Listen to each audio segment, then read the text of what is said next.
Estamos a 2 días de celebrar la Navidad. Es una fiesta que divide a las personas, divide al pueblo de Dios en varios grupos. Podemos encontrar varios grupos o varias posturas con respecto a esta celebración, hermanos. Es una celebración muy grande. Es la fiesta más grande realmente en todo el mundo, que se celebra en estas fechas. Es una fiesta a nivel prácticamente mundial, excepto quizás algunos países por ahí musulmanes, etcétera, que no la celebran. De allí en fuera es una fiesta prácticamente mundial. Están los que la celebran, están los que la rechazan, están otros que de repente quizás les puede dar igual esta fiesta. De hecho, cuando leemos en el Evangelio, cuando Jesús nació, encontramos exactamente estos 3 grupos, ¿no? Encontramos el grupo de sabios que vinieron y adoraron a Jesús recién nacido, y encontramos a Herodes, que más bien lo odió y lo quería matar, ¿no? Porque pensó que este bebé, el nacimiento de este bebé, estaba amenazando su reinado, y pues él era el rey, y le dijeron que había nacido el rey de los judíos, y eso le preocupó. Seguramente dijo, ¿cómo? ¿Otro rey? Y mandó a investigar para ver dónde había nacido, con el propósito de acabar con él, ¿no? Esas eran las intenciones malas que tenía Herodes. Y estaba el grupo del resto del pueblo que en sí les daba igual, ¿no? El nacimiento de Jesús. Creo que estos 3 grupos los encontramos el día de hoy. Personalmente yo celebro Navidad. Es una celebración para mí. Espero dejar esto claro el día de hoy. Me gustaría, como objetivo el día de hoy, poder demostrar que tengo razones teológicas y razones bíblicas para celebrar Navidad de limpia conciencia, sin sentirme mal en absoluto por hacerlo. Eso es lo que voy a tratar de demostrar el día de hoy. Y que para mí, aparte de ser teológicamente correcto y bíblicamente correcto, aparte, tiene un sentido doxológico para mí. Doxología es todo lo que tiene que ver con adoración.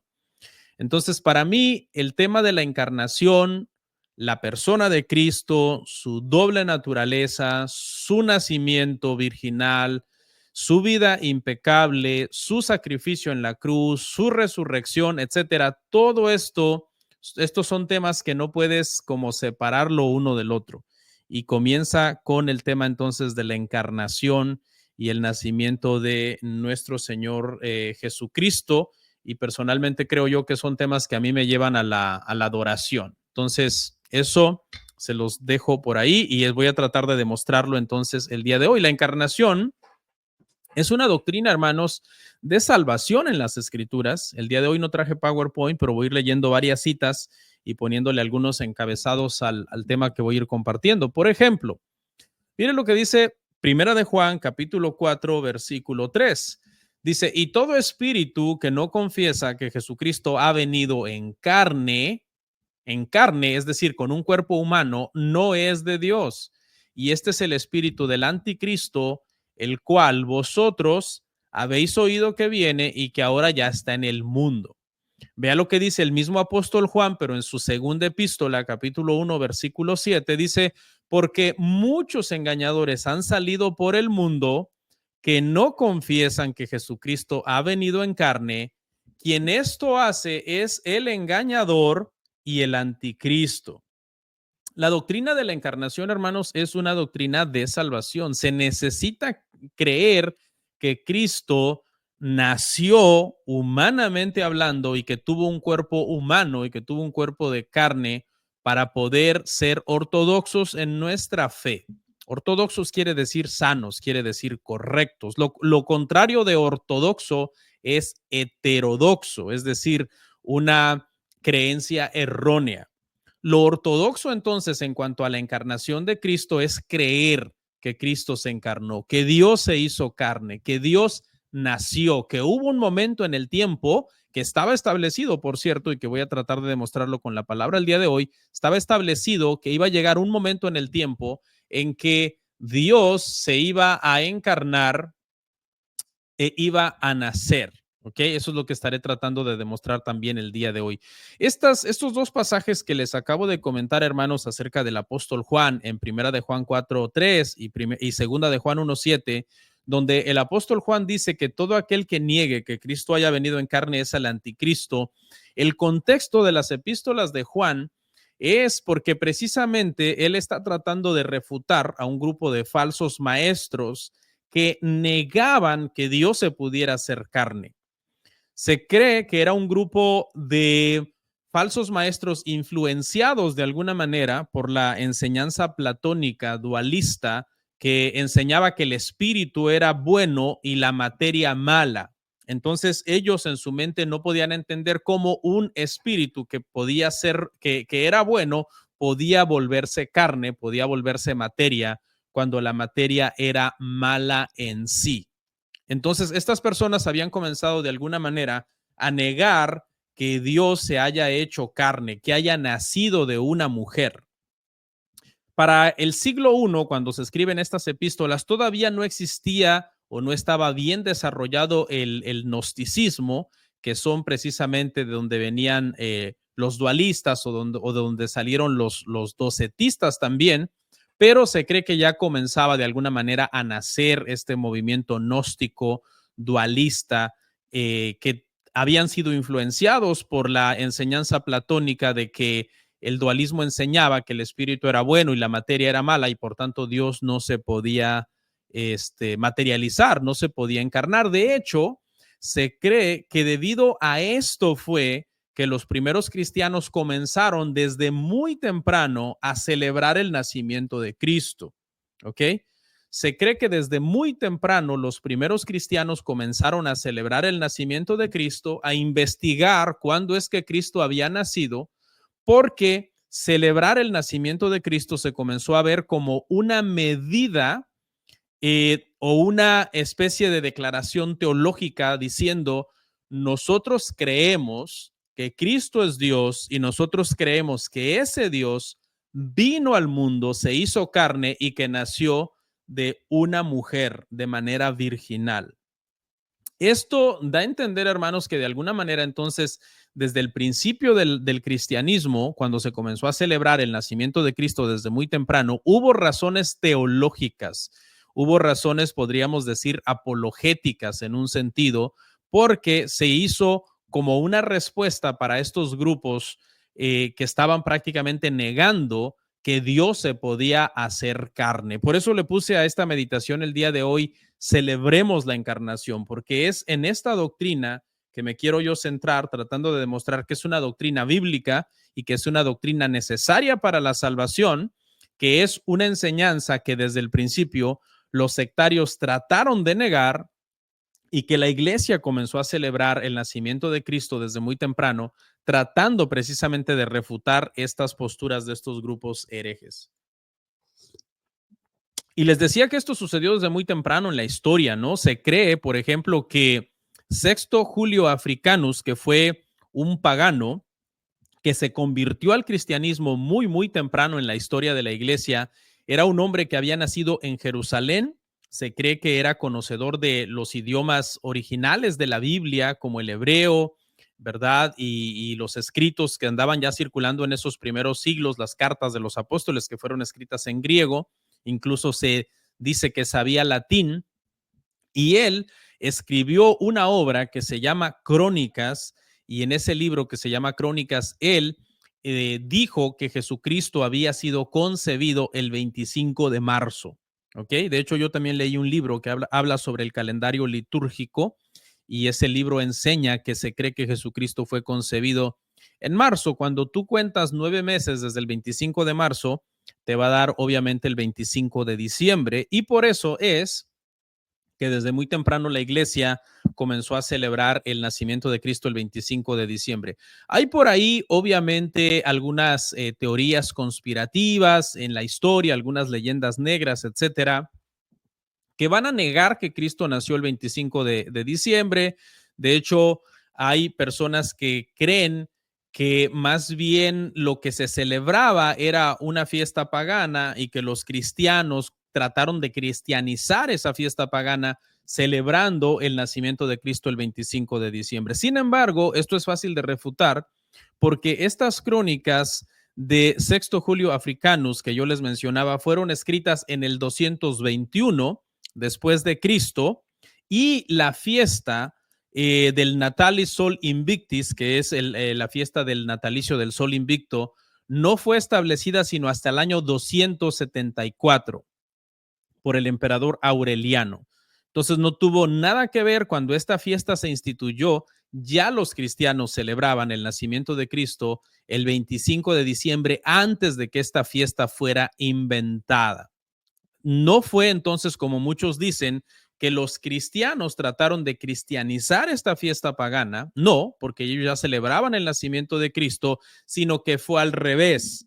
Los paganos fueron los que celebraron esta fiesta o comenzaron a celebrar esta fiesta del Natalis Sol Invictis cuando ya los cristianos celebraban el nacimiento de Cristo el 25 de diciembre. Por lo menos así lo entiendo yo, por lo menos así lo he llegado a aprender en varios libros de historia de la iglesia que me ha tocado pues estudiar a lo largo de los años. Y por eso es que ahora yo firmemente considero que este es un tema bíblico y teológico y de adoración cristiana, ¿no? De adoración cristiana. De hecho, nosotros en nuestra iglesia, cuando llegan las fiestas de Navidad, el mes de Navidad, por lo general cantamos varios, ¿verdad? Cantos que hablan del nacimiento de Cristo, ¿no? Lo que le llaman Christmas carols, me parece. Cantos villancicos, me parece que se llaman en español y que tienen que ver con el nacimiento de Cristo, porque, como yo lo entiendo, es un tema también de adoración, de adoración. Precisamente, repito, había un grupo que se llamaba los docetistas. La palabra docetista quiere decir parecer, y estos docetas enseñaban que Cristo no era realmente un hombre, sino que Cristo era una especie de espíritu, una especie de fantasma, y que por tanto él no había venido en carne, y por eso es que la Biblia es tan enfática en que Cristo vino en carne, en que Dios se encarnó, en que Dios nació en su momento, ¿ok? Quiero tomar unos minutos para hablarles de 10 implicaciones teológicas, 10 implicaciones teológicas en el tema de la encarnación.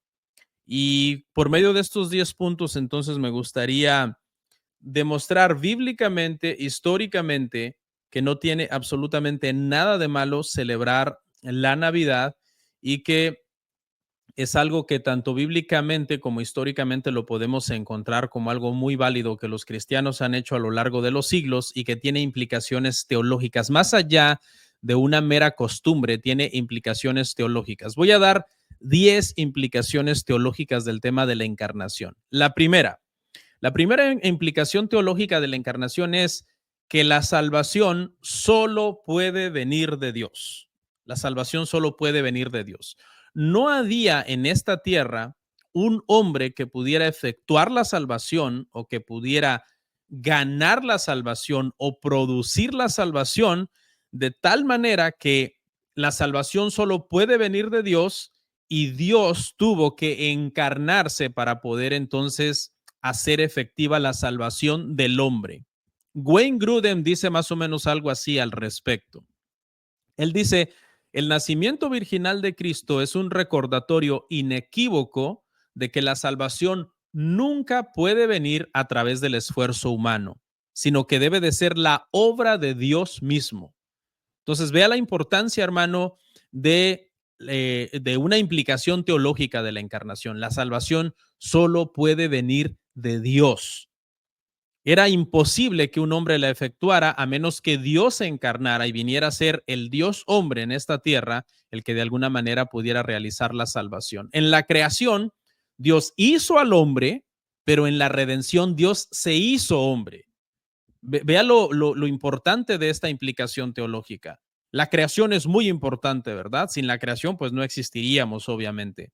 En la creación Dios hizo al hombre, pero la redención es tan importante también que Dios se hizo hombre para que la salvación pudiera ser efectiva para los hombres. Acuérdese que era necesario que un hombre muriera en nuestro lugar, pero que al mismo tiempo llevara un castigo de una manera infinita y para eso tenía que ser Dios y de esa manera nosotros pudiéramos entonces ser perdonados. Entonces, Esta es la primera implicación teológica de la encarnación.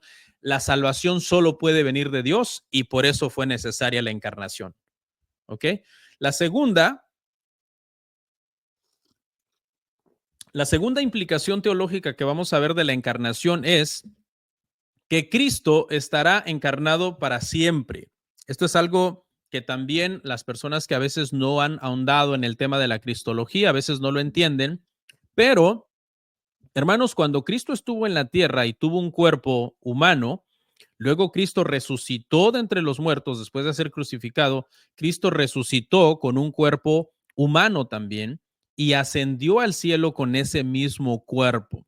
Cristo actualmente está exaltado a la diestra del Padre, pero Cristo sigue estando como el Hijo encarnado, sigue siendo como hombre, tiene una apariencia como hombre, obviamente, ¿no?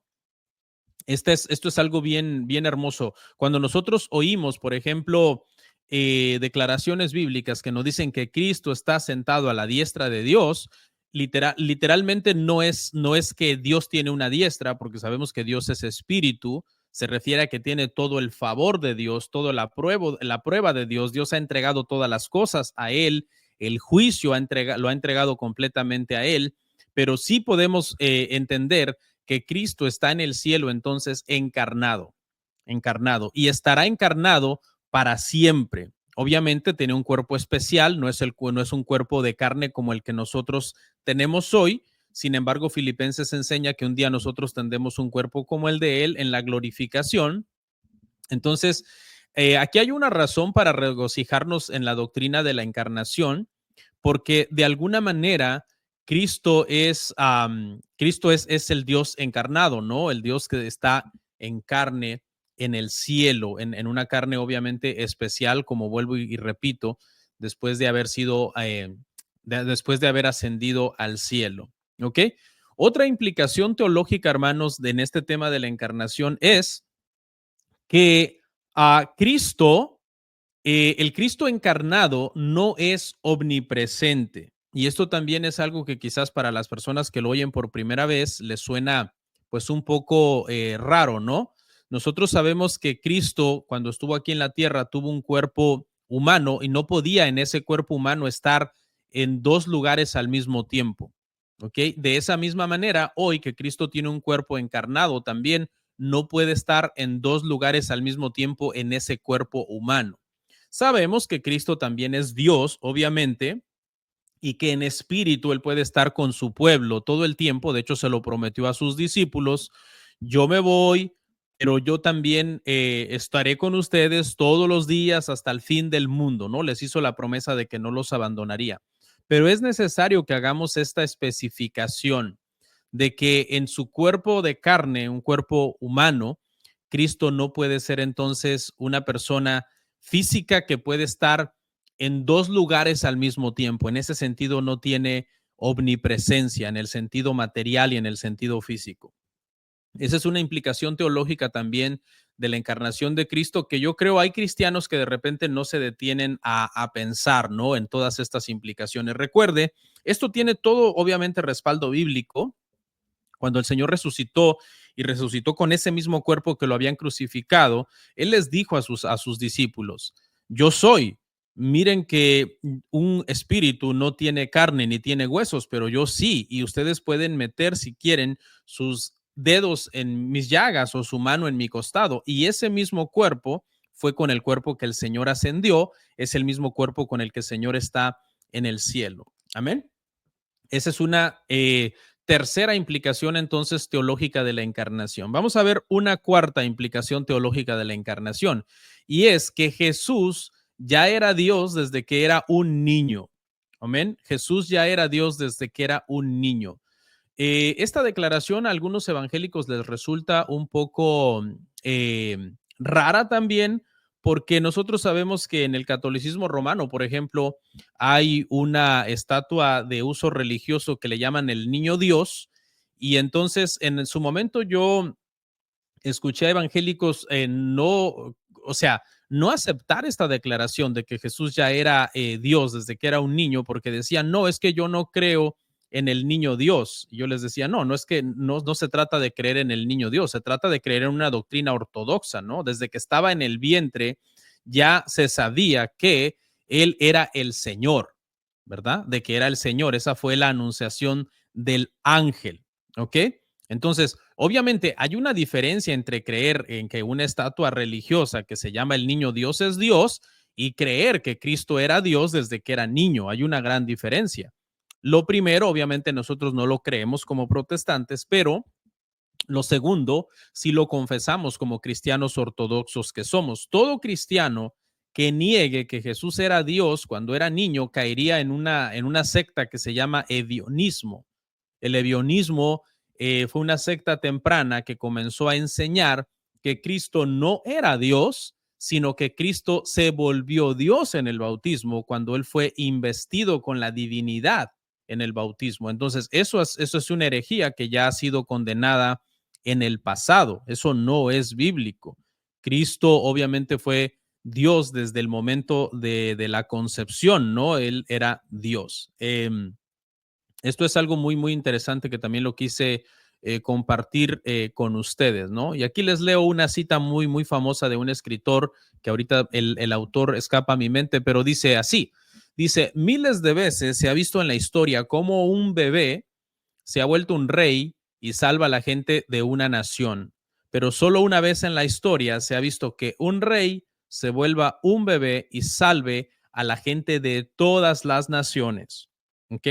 ¿Por qué? Porque de alguna manera lo que se está tratando de decir por medio de esta frase es que el Dios, verdad, eterno, vino y habitó entonces en un cuerpo humano y fue un niño y desde que era un niño ya era obviamente Dios. Si tú crees que no era Dios y que en algún momento de su vida se volvió Dios en el bautismo, qué sé yo, o hay otra secta también en el adopcionismo que también enseña que Cristo era un hombre y que llegó un momento en que Dios lo adoptó como su hijo para que hiciera la obra y también obviamente tanto el adopcionismo como el levionismo son sectas que han sido condenadas en el pasado.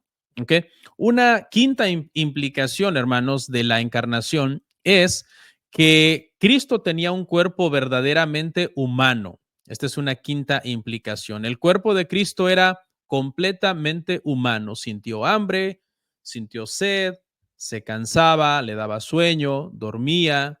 Si tenía un accidente en la carpintería con un elemento cortante, sangraba, le dolía también y era un cuerpo que podía obviamente morir, ¿no?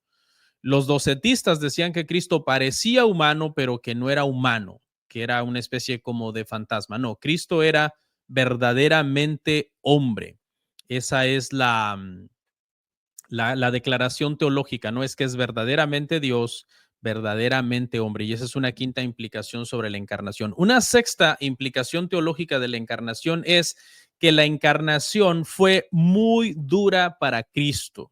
La encarnación fue muy dura para el Señor. Y esto por varias razones, ¿no? Esto por varias razones. En primer lugar, la encarnación tuvo que ser dolorosa porque implicó humillación para el Señor, el rey, imagínese, Dios, tener que nacer en una condición de pobreza, en una de las tribus más pequeñas de Israel, en una de las familias más pobres de Israel, no nació en un palacio, no era hijo de reyes, era hijo de una pareja muy humilde de personas de muy humilde condición. Entonces, en ese sentido, la encarnación fue dolorosa y fue humillante para el Señor. Cuando el Señor se hizo carne, obviamente las condiciones de este mundo tuvieron que haber resultado en algún sentido insoportables también para Él, porque en el cuerpo humano que Él tomó, pudo sentir el rigor de vivir en un mundo caído, de saber que llevaría todo el pecado de los que iba a salvar, lo iba a llevar ese pecado sobre sus hombros en la cruz. Hubo un momento en que se sintió terriblemente angustiado antes de ir a la cruz porque comenzó a ver todo lo que implicaba, todo el dolor que eso llevaría. Y no solo eso, sino que también durante su vida el Señor soportó la tentación, fue tentado en todo, pero sin pecado, dicen las escrituras. Y de alguna manera soportó la tentación en todo su peso, ¿no? Porque él no cayó en pecado. Un hombre normal, un hombre común y corriente a veces no soporta la tentación en todo su peso, porque a veces viene la tentación y la persona viene y cae en pecado, no soporta la tentación. Pero Cristo la soportó en todo su peso porque él no cayó en pecado después de ser tentado en todo. Además, al convertirse, obviamente, al encarnarse, comenzó a tener todos los sentidos humanos, ¿no? Los sentidos que nosotros tenemos y que resulta que pueden ser aturdidos por el ambiente en el que nos desarrollamos. El ruido puede aturdir nuestro oído, el sentir emocionalmente la pena de otro, como cuando lloró en la tumba de Lázaro porque había muerto Lázaro. El Señor pasó por todo ese rigor, ¿no? De la encarnación y que en algún momento resultó obviamente muy dolorosa para el Señor, tanto en el tema de la tentación como en el tema también, ¿verdad?, de la humillación que implicó hacerse hombre. Séptima implicación, hermanos, está que la encarnación, Dios el Hijo, se convirtió en Dios con nosotros. Esta es muy, muy bonita, me gustó esta. En la encarnación, Dios el Hijo se convirtió en Dios con nosotros. De hecho, usted sabe que uno de los nombres de Cristo es Emanuel, que precisamente significa Dios con nosotros.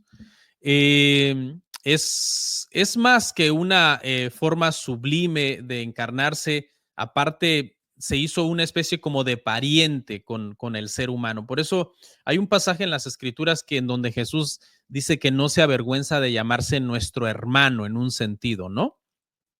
La palabra redentor es bien interesante, que la palabra redentor en el Antiguo Testamento tenía una implicancia como de un familiar. El redentor se entendía que era un familiar o que era un pariente, el pariente cercano de una familia o de una persona que estaba pasando por una situación X, tenía el derecho o la obligación también de redimir. Lo vemos en el caso de Ruth, por ejemplo, ¿no? Cuando se dice, él es pariente cercano, se le dice su suegra a Ruth, él es pariente cercano, él puede redimir, refiriéndose a vos. Y tenía que ver ya fuera con comprar una propiedad que estaba a punto de perderse porque se había vendido y se iba a vencer un plazo en que se tenía que recuperar. Tenía que ver con compartir, comprar también la libertad de un esclavo. Incluso hay un pasaje que dice que había un vengador de la sangre, es decir, había un pariente que podía vengar la sangre de un asesino. Por eso había ciudades de refugio donde el que cometía ciertos tipos de homicidios imprudenciales podían huir a esas ciudades de refugio para que el pariente vengador de la sangre no matara a esa persona si no lo encontraba en la ciudad de refugio. Y algunas veces también implicaba casarse con una viuda, ¿no? Y tener descendencia con esa viuda para que esa descendencia llevaran el nombre del muerto, del fallecido, que había sido el esposo de la viuda, que fue lo que sucedió precisamente en el caso de Ruth, cuando su esposo murió. De alguna manera, Boaz, al redimir a Ruth, le dio descendencia al finado, al difunto, al ex esposo de Ruth. Entonces, todas estas cosas se cumplen en Cristo, en la encarnación. Dios, en la encarnación, Cristo se convirtió en Dios con nosotros, en un hermano, en un pariente cercano, en un redentor. Y podemos ver todas estas obras de redención que habla el Antiguo Testamento por medio de un pariente cercano, las podemos ver en Cristo en nosotros, ¿no? Se convirtió en nuestro pariente para redimirnos en todos los sentidos que acabo de mencionar. Nos restauró una herencia perdida, nos rescató del cautiverio de la esclavitud, se vengó del asesino de nuestras almas, que es el pecado, y de alguna manera la Biblia también dice que entramos en un pacto matrimonial con Cristo, ¿no? Al llamarlo a él el esposo y al llamar a la iglesia la esposa.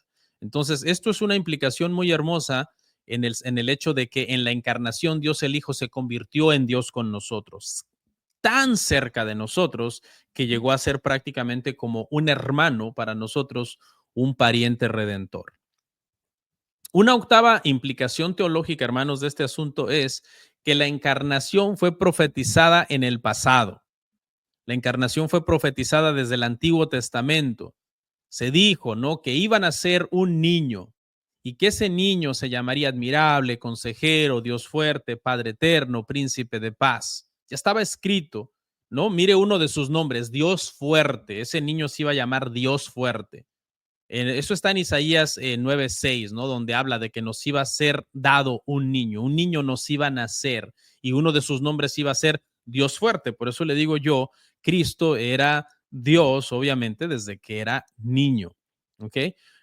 No celebrar que Cristo nació es un error básico de la Biblia. Toda persona que ha leído la Biblia desde Génesis hasta Malaquías, que es donde se encontraba profetizado el nacimiento de Cristo, de que Dios se iba a encarnar, es un error básico de Biblia, ¿no? Porque ¿dónde encontramos la primera promesa de Cristo? En Génesis 3:15. ¿Dónde encontramos la última? En Malaquías encontramos la última y en Malaquías 4:6 habla de que él iba a venir, iba a hacer volver el corazón de los hijos hacia los padres, etcétera. Vemos entonces que todo el Antiguo Testamento, desde Génesis hasta Malaquías, por lo menos en el orden que está nuestra Biblia en español, porque la Biblia hebrea tiene otro orden de los libros, por lo menos en el orden en que nosotros lo tenemos, desde Génesis hasta Malaquías, encontramos promesas de la encarnación y de que Cristo vendría. ¿Cómo ignorar entonces que vino? ¿Cómo pasar por alto que vino? ¿Cómo ignorar que nació? ¿Cómo ignorar que todas estas promesas se cumplieron y se cumplieron en el tiempo? Esa es la novena implicación que quiero comentar. La novena implicación que quiero comentar es que su encarnación se debía cumplir en un tiempo. Muchos dicen, no importa cuándo nació, lo importante es que haya nacido. Yo no sé si ustedes han escuchado a personas así, que tú les dices, oh, viene diciembre, se celebra el nacimiento de Cristo, y muchas veces dicen, a mí no me importa cuándo nació, lo importante es que nació. No, la realidad es que sí había un tiempo establecido para cuándo iban a nacer. Sí debería importar cuándo nació, porque se había profetizado y estaba establecido, de hecho, cuándo iban a nacer. De hecho, la Biblia es tan exacta que en el libro de Daniel, capítulo 9, verso 24 al 25, prácticamente hasta cuenta los años que faltaban para que él naciera. Y lo voy a leer ahora. Dice Daniel 9, 24 al 25, 70 semanas están determinadas sobre tu pueblo y sobre tu santa ciudad para terminar la prevaricación y poner fin al pecado y expiar la iniquidad, para traer la justicia perdurable, sellar la visión y la profecía y ungir al santo de los santos. Sabe pues y entiende que desde la salida de la orden para restaurar y edificar Jerusalén hasta el Mesías príncipe, habrá 7 semanas y 62 semanas y se volverá a edificar la plaza y el muro en tiempos angustiosos. Esta palabra de Daniel se cumplió exactamente en el tiempo cuando Cristo nació. Cuando Cristo nació se cumplió entonces la venida del Mesías príncipe y fue algo muy, muy exacto, ¿no? De hecho, el mismo Pablo viene y reconoce en Gálatas capítulo 4, versículo 4, que ese tiempo se había cumplido ya. Dice Gálatas 4:4, pero cuando vino el cumplimiento del tiempo, Dios envió a su Hijo, nacido de mujer y nacido bajo la ley. ¿Sí ve? Esa frase que a veces se dice de que no importa cuándo haya nacido, sino lo importante es que haya nacido, en realidad es bíblico cuando nació. Se anunció tanto antes en Daniel, cuando iba a nacer, como después en Gálatas, cuando ya había nacido y cuando el tiempo ya se había cumplido. Y habla precisamente de un nacimiento de una mujer, lo cual tiene que ver obviamente con su encarnación, porque Cristo tenía la naturaleza divina del Padre, pero tenía carne, cuerpo y sangre de María. Obviamente fue donde tomó la parte humana, ¿no? Del cuerpo de María. Entonces, volvemos a caer en el asunto de que son implicaciones teológicas. Y por último, hermanos, ya para ir terminando, la última implicación teológica de la encarnación, en la número 10 de las implicaciones, es que entender la encarnación te lleva a celebrar el nacimiento de Cristo de una forma simplemente lógica, ¿no? Entiendes que todo esto es bíblico, todas las implicaciones de tener un cuerpo, etcétera, cómo al principio se comenzó a celebrar por razones apologéticas para refutar a los docetistas, como el mismo apóstol Juan dice que la doctrina de la encarnación es una doctrina de salvación, que el que no cree que Cristo haya venido en carne es el anticristo, y todo eso obviamente te va dejando con esta décima implicación teológica que es la conclusión. Bueno, no tiene nada de malo celebrar algo bíblico, la encarnación y el nacimiento de Cristo. Me imagino que seguramente has oído a muchos cristianos decir que ellos no celebran Navidad porque en la Biblia no aparecen los cristianos celebrando Navidad. Lo que se les olvida es que Navidad es lo mismo que nacimiento de Cristo. Y resulta que la Biblia habla del nacimiento de Cristo y resulta que si encontramos personas celebrando el nacimiento de Cristo, tanto humanos como ángeles, tanto pobres como sabios, tanto ricos, tanto pobres como ricos, perdón, tanto sabios como gente del vulgo, muchos grupos de personas los encontramos en las escrituras celebrando que Cristo había nacido. Por ejemplo, con esto voy a cerrar, le voy a dar varios ejemplos con cita bíblica de personas que celebraron que Cristo haya nacido. Y los primeros que tengo acá son los ángeles celebrando el nacimiento de Cristo. En Lucas 2, 13 al 14 dice, y repentinamente apareció con el ángel una multitud de las huestes celestiales, escuche, que alababan a Dios y decían, gloria a Dios en las alturas y en la tierra paz, buena voluntad para con los hombres. Toda esta alabanza angelical está en el contexto de que Cristo había nacido. Vinieron a anunciar el nacimiento de Cristo y vea que incluye alabanzas a Dios, que incluye darle gloria a Dios, que incluye reconocer que ahora por medio de esta encarnación los hombres en la tierra tendrán paz. Muy importante. Hay un grupo también de sabios que celebraron el nacimiento de Cristo. Mateo 2:11 dice, y al entrar en la casa vieron al niño con su madre María y postrándose lo adoraron y abriendo sus tesoros le ofrecieron presentes, oro, incienso y mirra. Aquí vemos entonces a estos sabios que habían venido de Oriente celebrando de alguna manera que Cristo había nacido y dándole adoración. También encontramos en la Biblia, hermanos, a un grupo de pastores celebrando también que Cristo había nacido. Está en Lucas 2, 15 al 17. Dice, así, dice, sucedió que cuando los ángeles se fueron de ellos al cielo, los pastores se dijeron unos a otros, pasemos pues hasta Belén y veamos esto que ha sucedido y que el Señor nos ha manifestado. Vinieron pues apresuradamente y hallaron a María y a José y al niño acostado en el pesebre, y al verlo dieron a conocer lo que se les había dicho acerca del niño.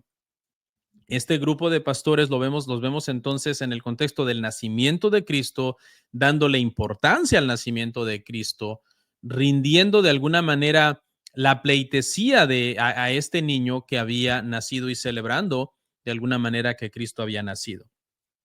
El penúltimo es el anciano Simeón se alegró con el nacimiento de Cristo. Lo vemos en Lucas 2, 27 al 32. Dice así, dice, y movido por el Espíritu vino al templo, y cuando los padres del niño Jesús lo trajeron al templo para hacer por él conforme al rito de la ley, él le tomó en sus brazos y bendijo a Dios diciendo, ahora, Señor, despides a tu siervo en paz, conforme a tu palabra, porque han visto mis ojos tu salvación, la cual has preparado en presencia de todos los pueblos, luz para revelación a los gentiles y gloria a tu pueblo Israel. Un pasaje más donde este anciano Simeón se alegra y celebra que Cristo ha nacido. De hecho, dice, ahora que él nació, estoy listo, de hecho, ya para irme.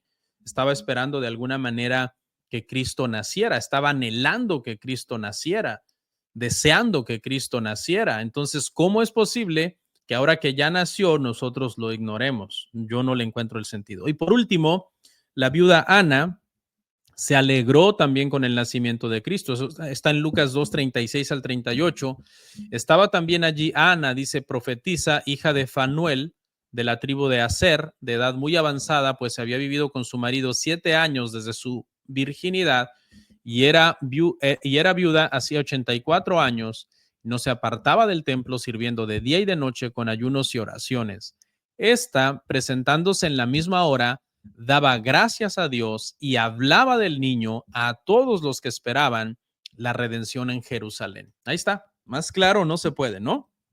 Todas las implicaciones teológicas que mencioné, las 9 implicaciones teológicas de lo que es la encarnación, te llevan a una décima, que es entender que bíblicamente, históricamente, tú puedes de limpia conciencia, sin hacerle daño absolutamente a nadie, como buen cristiano, celebrar que Cristo nació, celebrar la promesa que Dios hizo de que a un día nacería un niño y que este niño sería llamado Dios fuerte, príncipe de paz, admirable, consejero, etcétera. Entonces, con eso, hermanos, me despido de